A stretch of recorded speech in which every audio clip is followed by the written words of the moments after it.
more in back taxes. And if you qualify, we can guarantee that you won't be writing a big fat check to the IRS, or our services cost you nothing.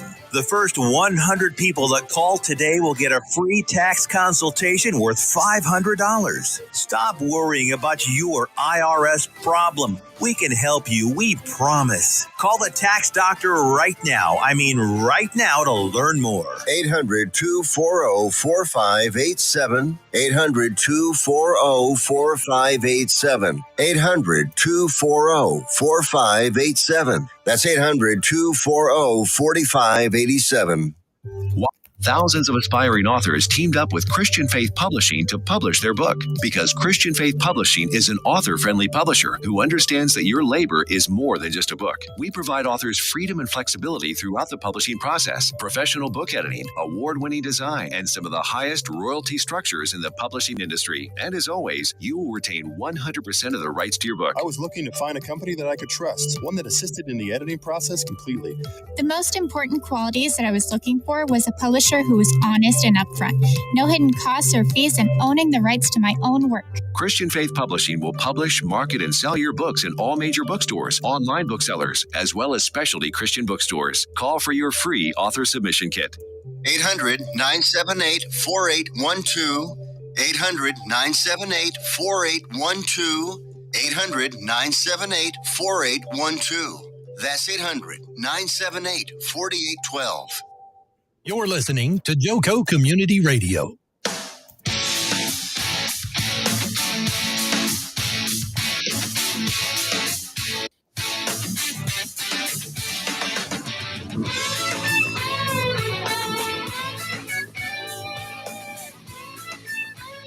Hey, Jobfather Nation! We are so excited to be back this Friday. We have got a fun agenda ahead.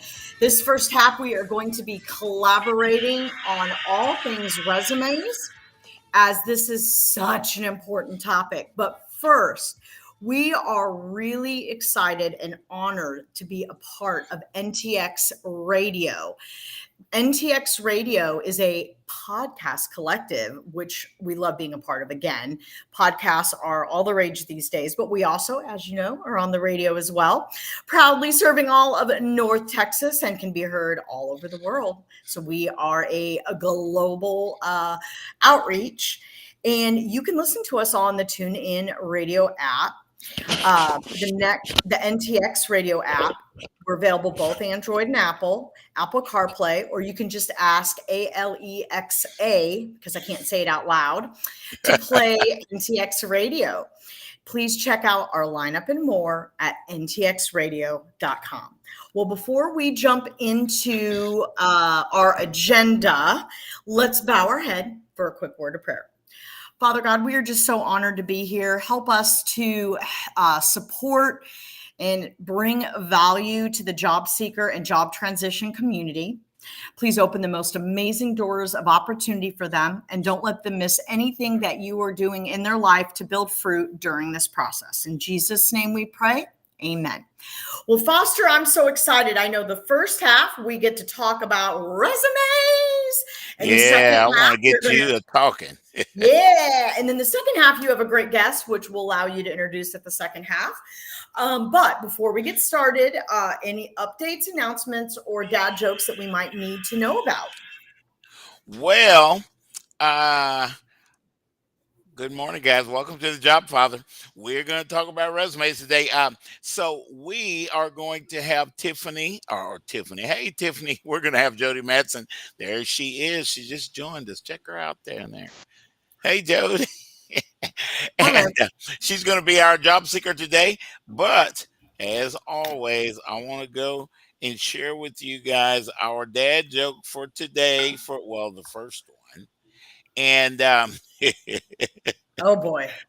All right, we'll have to check this one out. By the way, Foster, yes, I forgot to say we want to thank Mez for all of her support. We couldn't do this show without her, and Tiffany as well. We're just honored to be part of NTX Radio. Mm-hmm. And again, Mez, thank you for your expertise and all of your support. She is like our project manager and keeps us alive. So we're thankful.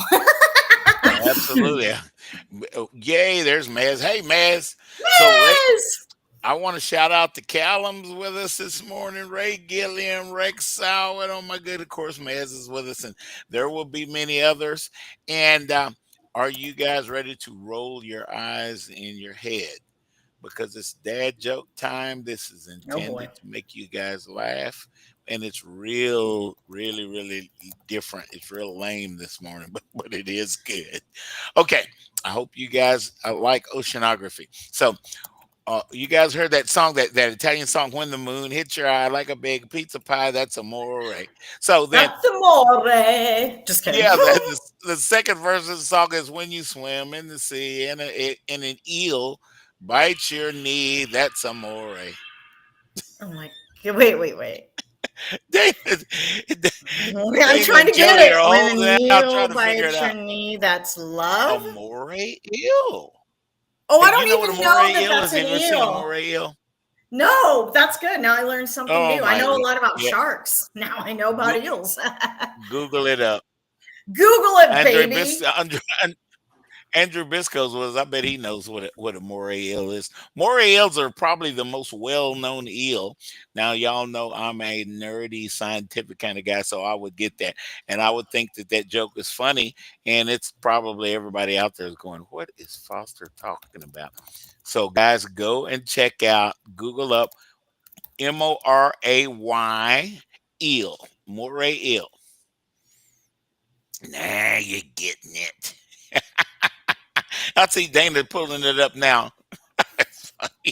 All right, See, what's an yeah, amore? Andrew, What's an amore? I knew you knew. So, Dana, if you've ever seen a dive show, and I know that Jody knows what moray eel is because Jody's a diver, but Yeah. if you've ever dove in wrecks or dove in reefs, is an eel that hides under the coral, and he'll come out and he'll grab fish and eat fish. He's pretty mean. He got some pretty big old teeth. That's a moray eel. Yep. Okay, you guys got your science lesson for today. Let's move on. Remember, guys, that Frisco Connect is upcoming on this coming Tuesday. We're going to have Peter Leahy that's going to be our main speaker. And believe me, you guys, Peter is an author and a very, very high level executive in the beverage industry. I think he used to work for Coke. And he's been on this show, and we'll be back on this show in the future. And guys, believe me, you want to hear him spell things out of the Okay. way that some of the psychology working with the people in the I job get it. search, the way Mhm. things are going, and all the changes that we're in, all the technology that all the stuff that we're going through. So, anyway, Peter's going to be our speaker, guys. Go to friscoconnect.org. Mez put it in the chat. friscoconnect.org will tell you everything you need to know about our little meeting on Tuesday. Well, it's not little; it'll be 100 people in there. I love But it. Yeah, I got to come back and speak. Y'all need to invite me again. I'm just saying. yeah. We don't get as much. Dana's got a job. Dana's got to hold her job down, but she gets off to come and visit with us. Cool, Dana. I'm glad you said that. So Yeah. let's get into it a little bit. So, Dana, Yeah. Let's do it. on resumes. Now, I am of the opinion. Now, my opinion is not the one, y'all. I want Dana builds resumes, guys. That's why I wanted Dana in on this conversation. I want Dana to be the main part of this conversation today. I think when we see a position that we know we're a fit for, and we get real excited, we've done our homework about the company, we're excited about that company. I think that we need to tailor our resume to show the experience that makes us a fit for that position, no matter what it is that they are looking for. Now, every job position posting is going to have the main stuff that they're looking for. Now, if we've got that experience, we are going to get excited. If we're excited about that company, we're going to apply. But guys, I think our resumes need to let Dana or whoever the recruiter is or whoever the hiring manager is. Some companies don't even have recruiters. We need to let that hiring manager know, look, you're looking for this, and I've done this for years and years, and this is where I've done it at, and you know, all of that sort of thing that makes me a fit for that. Believe me, Mr. Hiring Manager, you need to have a conversation with me on the phone about this position, since you guys are looking for this experience, and I got it. So, Dana, what do you like about resumes? What do you not like about what you're seeing? Because you're recruiting, well, we both are, but you're recruiting right now for a company. Yes, absolutely. Well, I've been very blessed over the last 20 plus years as I've been in talent acquisition and now gratefully in leadership, to see thousands and thousands of resumes of pretty much every industry and level of job out there. Mm-hmm. From resumes to curriculum vitae, I've recruited pretty much everything under the sun except for what Foster has an expertise in, which is aerospace. But I've even done resumes for people in aerospace. Yeah. And what's important is the concept of design thinking. How do we put something together that is going to impact the person that's going to be reading it? Because that's the decision maker, right? Right. You can think your resume looks good all day, but what's important to understand is what is the hiring leader and the recruiter or the HR professional looking for in a resume? What are the things that can help help increase your odds of getting to the next step? Okay. Mm-hmm. And so I'm the one looking at that. Is this person going to make it to the next step? Right. My team is the one that's looking at that. Does this person qualify? Do I even waste time calling them? Because they have to do a lot within a very short period of time. So the first thing is 100%. I say this all the time till I'm blue in the face. I see this all the time. But it is so important to make sure when you apply to a job to look at your resume. And if your resume doesn't scream, I am qualified based on the requirements listed in the job description and based on some of the skills listed in the job summary, then either don't apply for it or you better update your resume accordingly and ethically. When we look at resumes, we know based on what's in the requirements section and the conversations we have during our recruitment strategy meeting before we start recruiting for the job with the hiring leader. We have that meeting with the hiring leader. We know what the hiring leader needs and is looking for. And when we look at resumes, if the resume does not show me that you have the required skills and you've done some of the things that the job summary discusses, your resume is going in the trash. So we'll click X. Yeah, or we disposition you is what we call it. Right. Passing on someone in the system and sending them a notification, thanks, but no thanks. So when you're putting a resume together, the very first thing at the top should be your professional summary, which is just a couple sentences outlining more of your experience and your qualities, like proactive, driven, those types of things. But your qualities, just a couple of sentences, guys. I want to emphasize that we don't need the long, drawn out dissertation as to what our title is going to be and all that stuff. Yeah. What do we call that, Dana? What's that line? I'm losing. Well, I can't even remember that. Yeah. Our that part of the resume has got a name, and I can't think. I just said professional summary. That's it. It's a professional summary, and all it is tying some of your qualities to some of your core skills that make you a good fit for that job. And then the next section, unless there is a certification or an educational piece that you have to have in order to do that job, the next section should be your skills section. And your skills section is not your qualities. Being a proactive person, being a driven person, being someone who has attention to detail. Those are qualities, not skills. The skills are the actual things that you do, whether it's data entry, Excel, sales, customer service, the things that you physically do to be successful at that job. Those types of things need to be in your skills section, because that's what draws the recruiter in and says, okay, based on this role I'm trying to fill, look, they have Azure, they have Microsoft 365, they have this, they have that. Awesome. Well, let me go look at their resume and just make sure they're not significant job hoppers. And then B, let me see where they did these things. Is it pretty recent? And then you want to reflect where you've done those skills in each of your roles on your resume.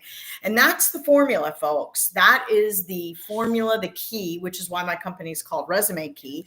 That is the key to setting up a good resume that can be easily and quickly reviewed. You have about 3 to 5 seconds max. And put in yes, I think this person looks like someone I want to call pile.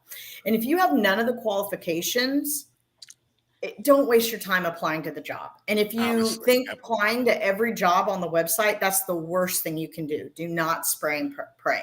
Be very specific, be targeted. You should have 60 to 70% of those skills or more. If you do not qualify based on 60 to 70% of your experience, probably not a good idea to apply unless you've networked with people in person and they're encouraging you to apply based on your soft skills. Okay. Somebody can suggest to a hiring manager that they need to talk to you, and they can explain why. I'm always big on those relationships, and Dana and I get close to the screen when we say that word, the relationship. And so good, Dana. But Dana, I want to touch on something. Now, this is an observation that I've made, and this is my opinion. I want to hear your opinion, and Mez may want to chime in on this too. But on a lot of our resumes, we have what we call fluff. I'm a team player. I'm a good writer. All the things that I would hope that you are. I don't see a need to take up resume space to say that I'm a team player and I'm a good person. Everybody gets along with me, and all of that stuff that I call fluff, guys. I'm assuming, and maybe I shouldn't with everybody, but I think most of us are going to assume that you have those kind of qualities. My God, you've had a career and you work for companies, and some companies have kept you around, for 3, 4, 5 years. And actually, back when I first started recruiting, we won't get into that. But when I first started recruiting, if you were only at a company for 3 or 4 years, hiring managers would overlook you. Because back in the day, jobs lasted a lot longer than they are today. And that's something that we need to think about. Why is that? So it's a good question to ask yourself, because I think it's very, very important. And Jody hears me talk about this all the time, that we need to use our network, or we need to use strategies to find out what we are plugging ourselves into. I'm sorry, this daggum phone always wants to ring when I'm on the radio. So anyway, go ahead, Dana. Okay, may I? Let me speak to that. So in the professional summary, that is where you want to pick out a couple of those qualities, which is what Foster's calling fluff. Those aren't skills, they're qualities. So don't put those in your skills section, put them in your professional summary. It's okay to say you're an extremely collaborative, proactive, driven individual with a high amount of, attention to detail. Certain roles, soft skills are just as important as the hard skills. And of course, that'll have to be verified through interviews and things like that. But I wouldn't abuse that in the resume. I would put some of that in the professional summary with some of your core experience. You kind of balance the two factors in your professional summary, couple sentences. And then in your cover letter, that's a little bit better of a place to just talk a little bit about who you are. I will say that it is a balance when we are interviewing people. We're looking at both hard and soft skills. So I wouldn't respectfully say it's all fluff, but I wouldn't use that as your primary functionality for your resume, to just go on and on and on about your qualities. I would definitely include them where appropriate, because, for example, there are certain roles we recruit for where the skill sets might be hard to find. So if we can't find them, we're actually looking for a certain personality that is trainable. And we call those soft skills, like you're a fast learner, you have a good attention to detail, you're naturally proactive and driven, you are not difficult, you're easy to work with. Every environment has its own culture. So sometimes if we're recruiting for a culture that can be a little bit more challenging, soft-spoken, sensitive people are a no-go no matter how good their skills are. We need a thick-skinned, hard-nosed person that can take it and not even care. And that's going to be a different profile than someone who is, extremely intelligent, but very sensitive. So with certain surgeons, doesn't matter how intelligent you are. If you're too sensitive, you won't last 30 minutes. So we can't, regardless of your skills, we can't consider you. It won't be a fit from a personality standpoint. So there is some value in just listing a little bit about who you are, like your core selling points. So in mine, I have, my leadership, like in my professional summary, I put in there that I'm very proactive because I'm not the person that sits around and waits. I get stuff done. I'm very proactive. I'm very detail oriented, and I have excellent stakeholder management skills. I have this many years of experience in talent acquisition, this many years of experience in leadership, and what's it called? Strategy, setting up recruitment operations. And so I balance my qualities and some of my just high level core qualifications in that summary, me of something. Right? So, Dana, what do you think about the length of resumes? Now, we have established in all the networking meetings, we say, hey, recruiters are not taking a whole lot of time looking at your resumes because we may have 100 to go through, and we don't want to have to do that. We want Jody to call us and say, hey, check Foster out. He's good for this position. And so that's where that relationship thing pops in again, though. But guys, for the most part, I think I'm okay with 3 pages, but our resumes need to be relevant to what the company is looking for. So in that relevance, I want to see the experience that you've had doing what I have put on the job description that I'm looking for. But I think it adds value if you put some of your accomplishments behind what it is that we're looking for. Okay, I was a project manager and I delivered this particular software on time. And if you know what the result of that was, I want to see that on there. It's going to strengthen what you're saying about your skill set for that position. What do you think, Dana? Yeah, I think that the length is all dependent on your level of experience and the role. I agree with you that 3 pages for someone who's got, 10 plus years of experience. Absolutely. No, I'd rather there be meat on the resume than not meat enough, because guess what? If you read the job description and you left off 4 core things because you're trying to make your resume short, trash. We're not going to call you. You don't have time. We don't have time to verify all that. So I would say this: if you're a newer grad coming out of school or newer to the workforce, it's a little bit more normal for you to have a 1-pager. But anybody with multiple years of experience, I would say anywhere from 7 to 10 years or more, should absolutely have more than a 1-page resume. And it needs to have the pertinent meat, like Foster said, the pertinent details that show you are qualified for the job that you are applying to. And yes, make sure it's relevant. I wouldn't go back to the 80s or the 70s in terms of work experience. And if you haven't done it since then, it's not. Yeah, things have changed. Different technology, all kinds. So it really has. And if you're in the job seeker mode, while you have some time in between roles, find out what technologies are most relevant and current in the roles you're in. And you can do for like $30 a month on Coursera. You can do as many courses and get certifications. And I think it's like $20 a month on LinkedIn to get some certifications. Keep yourself upscaled because we're moving fast in terms of Real technology. fast. Absolutely.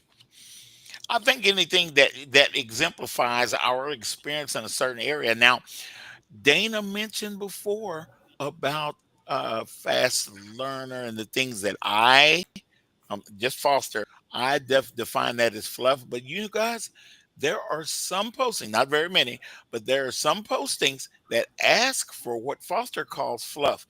Now you will see some of that. I've seen some sales postings that they know that not only are you in sales, but you might be a part of that process.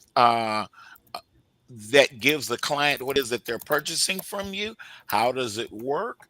If that company knows that you're going to be clients facing, they may ask that you demonstrate that you have those skills, that you're a fast learner, that that Yeah. you're able to put together the designs that will help people understand what the process is of getting the actual thing that they're buying from you, getting it done. How does it get done?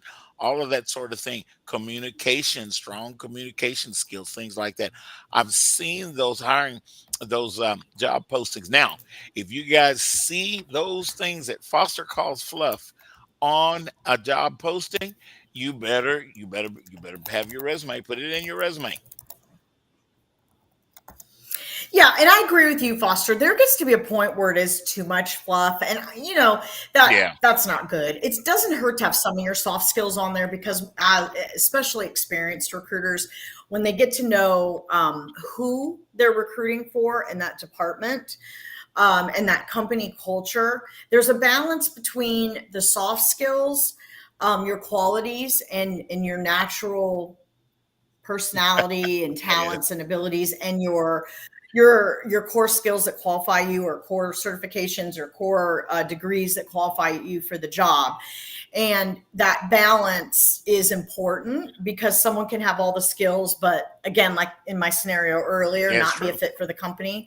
Or someone might have incredible soft skills and mediocre hard skills, but because they can fit into a really challenging environment, they're willing to train. So, there can be variations, but definitely don't overfluff anything. Keep it Foster's right. relevant. If you're fluffing, if they're asking for fluff, make sure it's there. But if you're fluffing, make sure that it is relevant to where we're going, that you want to let the hiring manager or recruiter know, okay, I do this, but this is some of the personal characteristics that go with that Yeah. that we're looking for.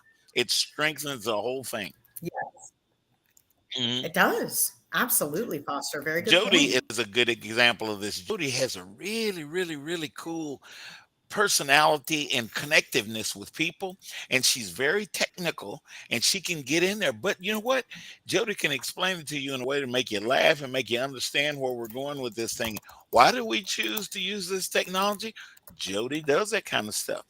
And so we'll be talking about that when we come back to the second half of the show. I got to come up with y'all I got to come up with a better dad joke for this for the second part of the show. I don't know what site Oh, you're I going got on. more dad jokes. Oh my goodness. I'm a dad. Okay, I hear music, guys. You know what that means? That True. means that we're going to go to commercial, and we will be back with Jody Mattson.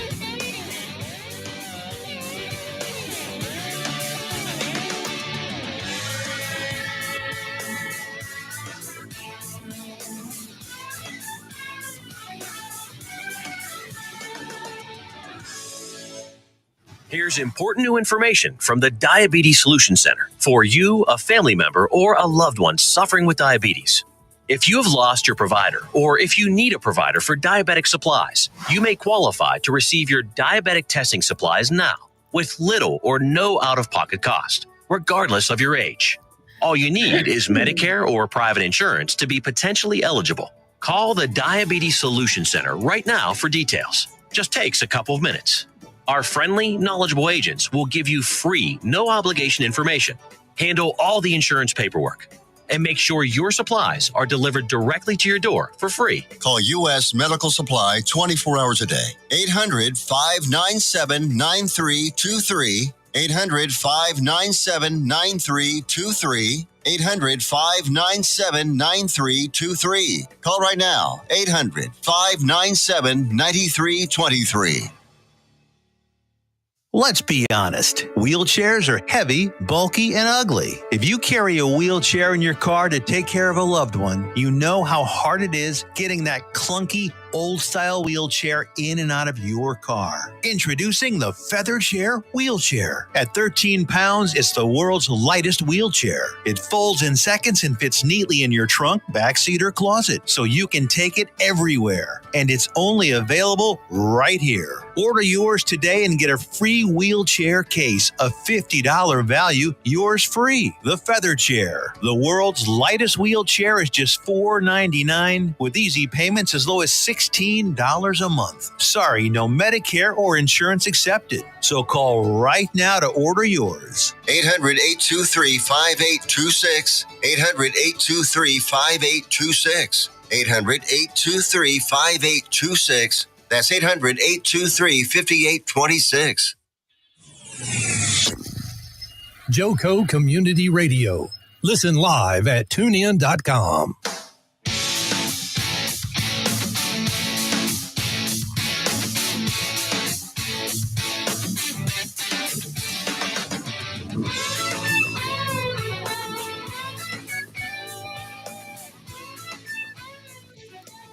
Welcome back to the second half of the Jobfather. We are proud to be a part of NTX Radio, serving North Texas. We are a podcast collective that is heard globally. Foster, we're so excited to be back. I know we've got an amazing guest that has earned your gold stamp Jody of definitely approval. got that, yeah. But before we get into Jody, let's see if you can redeem yourself. Now this joke is good. You're probably going to still roll your eyes in your head, but this joke is good, guys. Okay, I want you to think, Dana, on this one. Which one weighs more, a gallon of water or a gallon of butane? Water. Okay. Nope, it's not. It's butane. Butane's a lighter fluid. Yeah, it's a lighter fluid. Huh. Dana don't get it, Jody. I get it. It's a lighter fluid. Just took me a second to get the lighter fluid. Okay, I'm laughing. I don't care if you guys laugh. Even though in the real world, water probably does weigh you're right there, I believe. Actually, Ray if I Gillens could only says get water. the joke, I would have been great. But I'm going to see. Does water weigh? Go ahead and introduce Jody. I'm looking this up. You see, Ray Gillum agrees with us. So, and Kathleen, you're right as well. That was a good one, wasn't it, Kathleen? Okay, so guys, that lady that you see right there is Jody Mattson.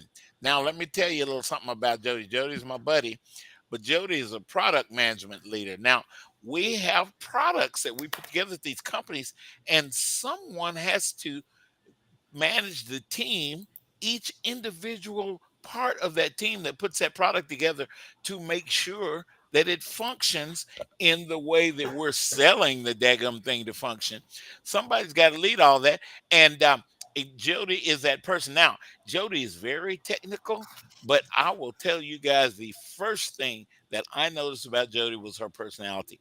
Believe me, you companies, you guys need to have a conversation with Jody to talk about what you're doing, what you're putting together, how you put it together, and then all that kind of stuff. Go Jody. Yeah, go Jody.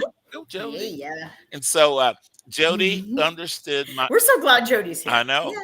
Having Jody on our show is a blessing. But you know what? Jody understood my first dad joke because she knew what a moray eel is. I did. We were talking about that the other day. Yeah, she got that one. Jody's a super smart one. By the way, water does weigh more than butane. I just took it too literally. Well, I'm glad you had to check yourself out there, Dana. Yeah, it's denser. But anyway. I know it. So, Jody. Yeah. Now, Jody is a master diver, guys. She all I do is snorkel, but Jody gets down there, Dana. and I had all kind of questions Have for you her. been to St. Not Martin? yet. I just started diving about 18 months ago, but I've done 35 dives in 18 months and I'm pretty obsessed right now. Okay.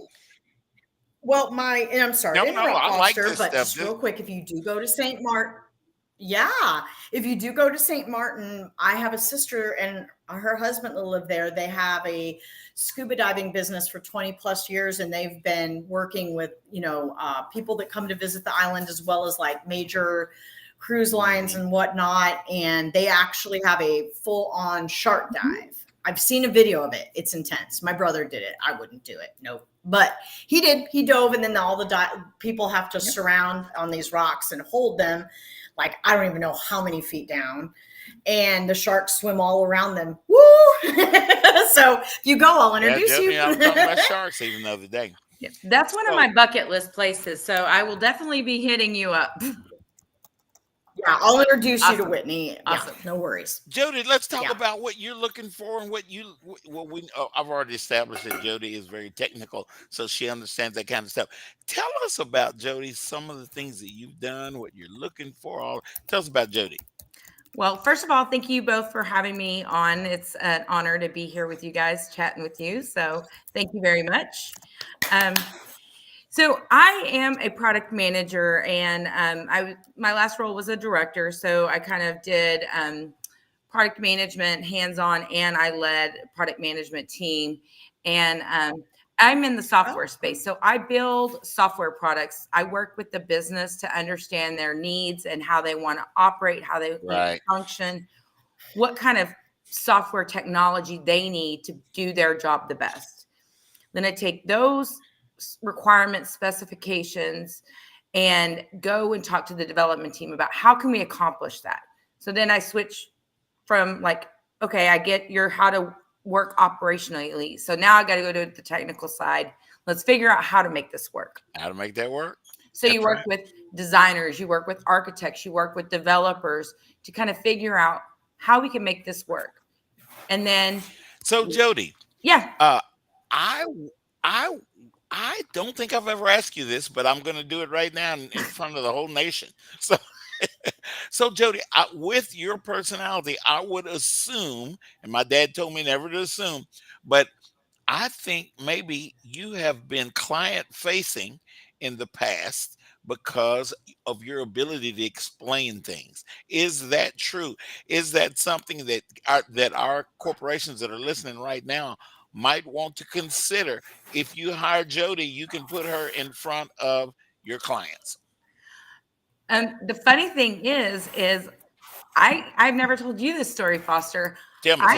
I always say that I did not find my career. My career found me. So that's amazing. I started off on the business side, working as the user. Okay. And whenever we were implementing products that we needed to use as the user, the teams that were implementing it never understood exactly what we needed. Okay. So I ended up being that voice for the business to try to work with the technical teams to understand how to make it work. And then I ended up becoming like the first tester, the person that goes and when they do something for the first time, hey, can you check this out before we take it to the larger audience? That started 25 years ago.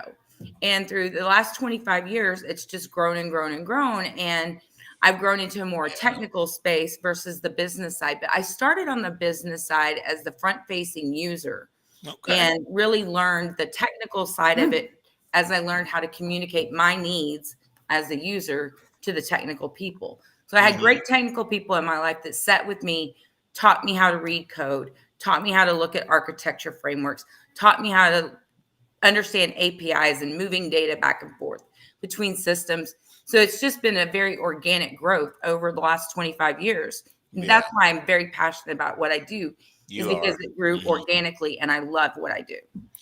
Yeah, I would imagine that, having you on the team, everybody doesn't use a software or a methodology in the same respect.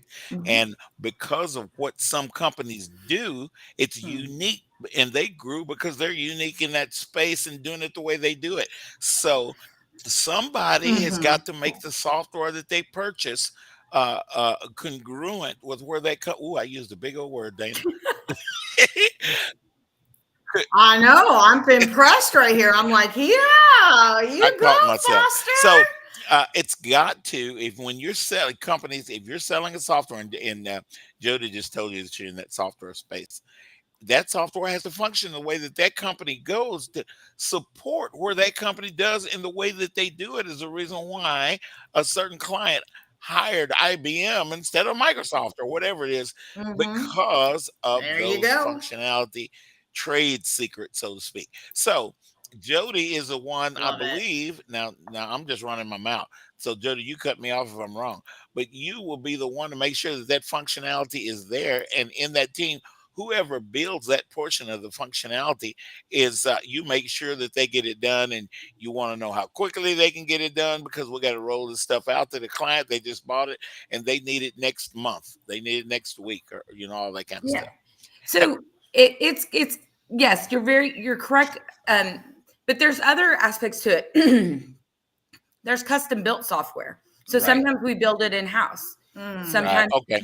you use a partner to help you grow in a technology that's not your forte in-house. Sometimes you buy software as a service, a SaaS product, and then you have to modify it and integrate it with other systems that you have internally. So there's various ways that you grow a software portfolio at a company. So you can grow it organically by building custom software. You can build buy a SaaS product and implement it plug and play. You can buy a SaaS product and customize it. You can use external partners to help you bring in additional technology and integrate that into existing technologies. So it's all kind of depending on the company's goals, the company's objectives, the company's budget.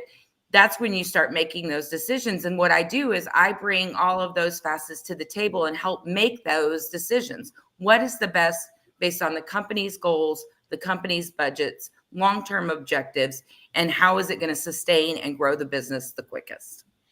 Oh yeah, you mentioned that budgetary part. Oh my God. Yeah. Well, I really find it impressive. I guess that you're combining the operational side with the project management side. So it's like you have a larger scope of experience and understanding how it affects like budgets and operations and all the other pieces. Would you say industry-wise, the majority of your product management experience has been on the IT side, or what areas are you open to looking for? Well, I've been on the IT side for the last 10, 15 years. Yeah. The technology side. I've worked very closely with marketing and finance. At my last, my previous employer, I built a website. I built a mobile app. We built two different AI chat bots.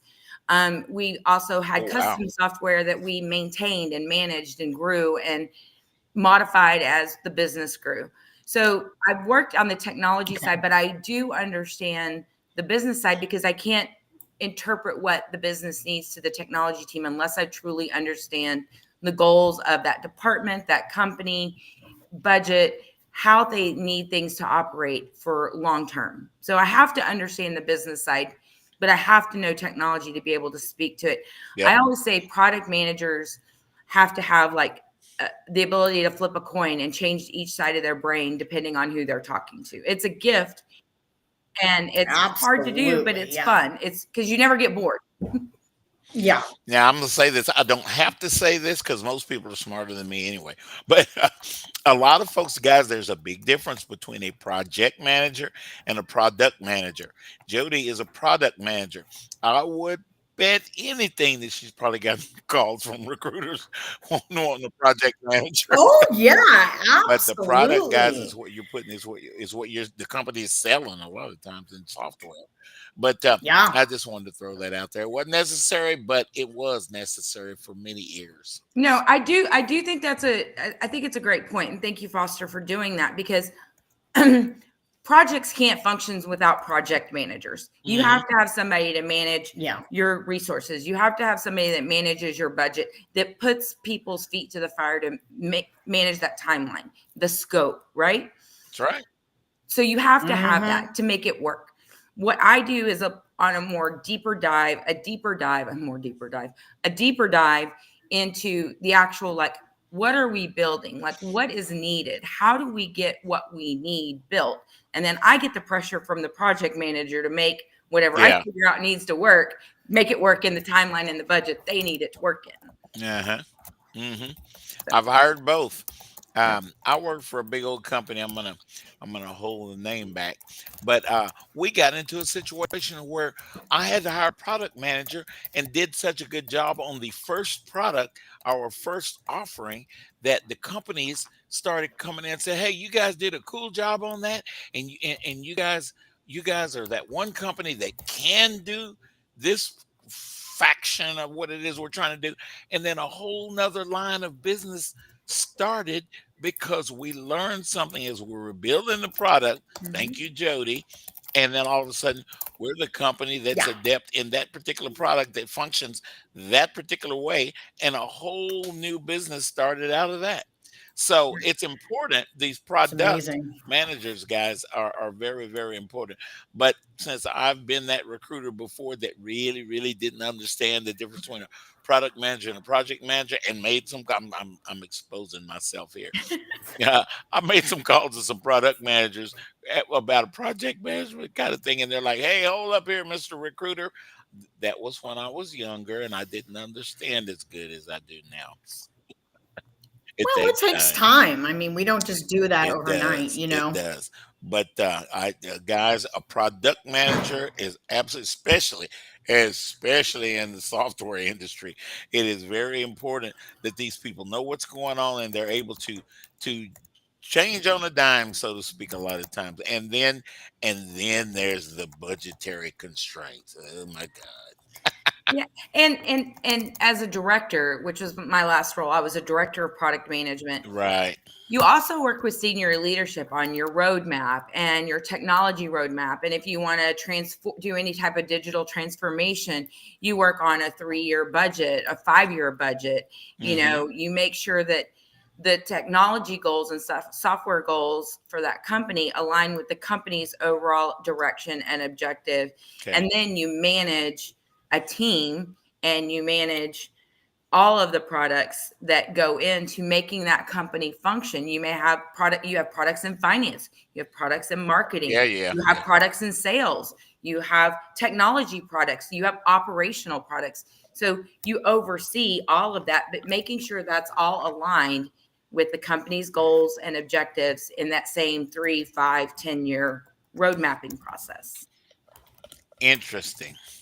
I've been part of those teams before because I had to get out there, and my functionality was hiring what we didn't have to put together the product that we're trying to put together to sell the company. I mean, that's awesome, Foster. Obviously, they trusted you because that's a whole nother level of like, okay, we got to have the right people in place to even do this, you know, and trusting you to find those right people. That's a whole nother skill set. To help Jody being a director, to help her, it helps that I understand what we're selling and what the client wants and all that sort of thing, because I want to send the right kind of people to Jody because she's the one that's going to hire them because it's her team. It's not mine. I'm just a recruiter. Yeah. And having people in the recruiting space and in the business operational space that understand, you know, like what we're going to do and how we're going to do it, and like the technology we're going to use, even if you don't know how the technology operates, that you can just speak to it. Right. It's a big benefit for us that are working on that, because then we can rely on you to bring us qualified candidates that can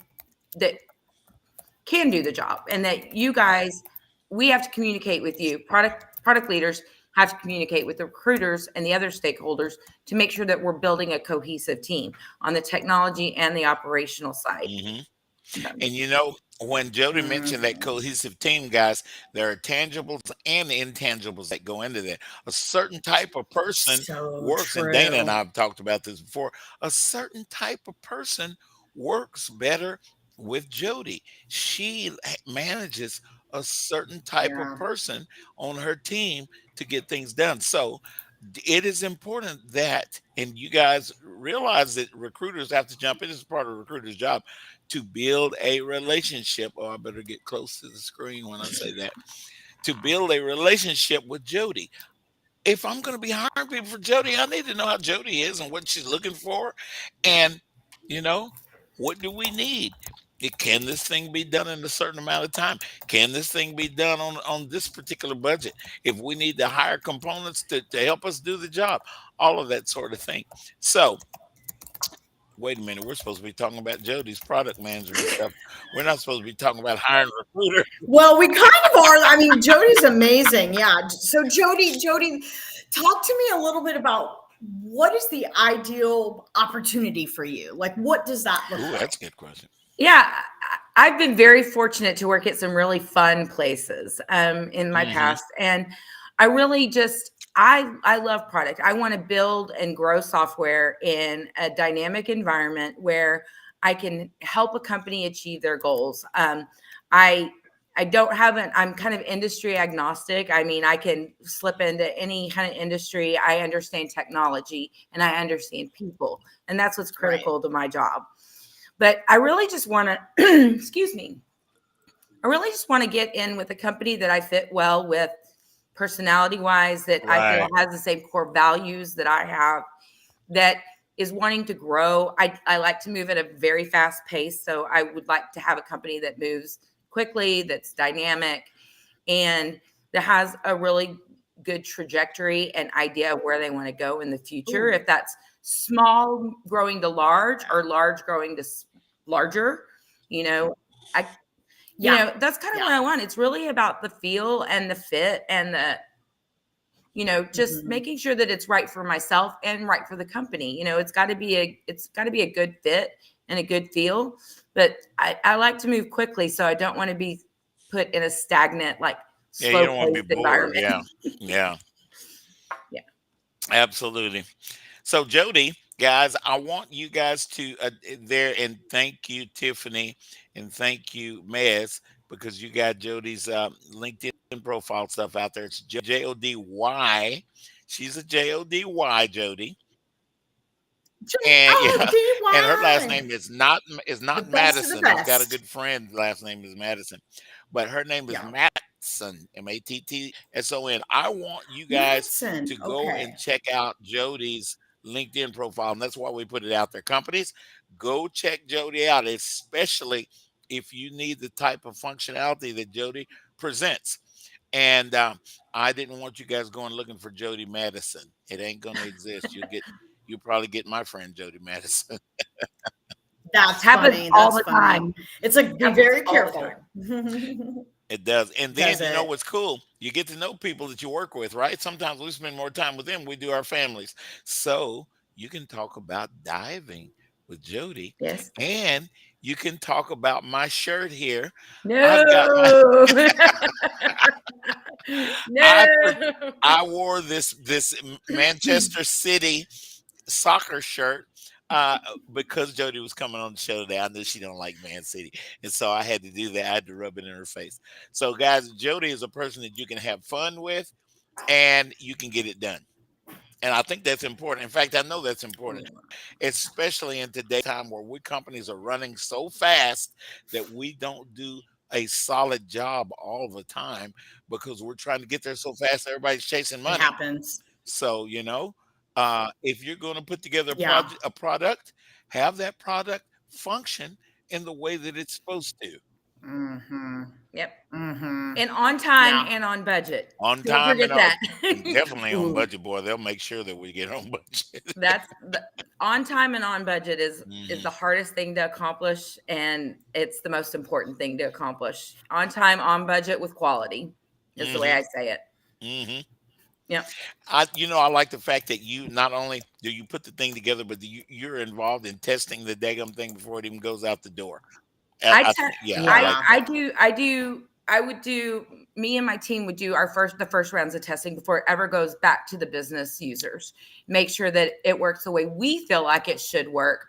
We work out the bugs that we can find with our QA team, and then we'll take it to the business to have them test it, do a user acceptance testing, UAT. UAT. I'll help. Oftentimes I won't necessarily do the UAT, but I'll usually help coordinate and facilitate it and give them ideas and tips and help them write scenarios and stuff Yeah. like that to get through that.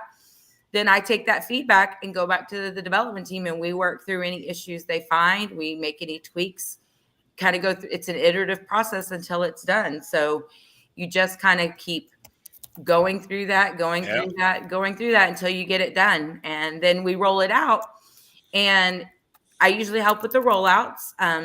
The other thing that I found in the past that I think is really unique is, as a product manager, you have to build communities, is what I call them. So I'll build user communities. So I'll build user communities within the company that use that.